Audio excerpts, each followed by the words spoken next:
وما كان الناس إلا أمة واحدة فاختلفوا ولولا كلمة سبقت من ربك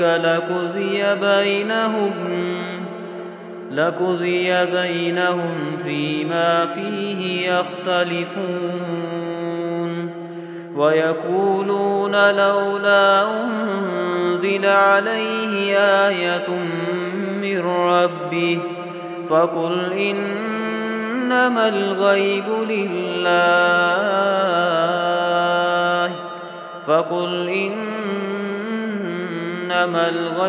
لله فانتظروا إني معكم من المنتظرين.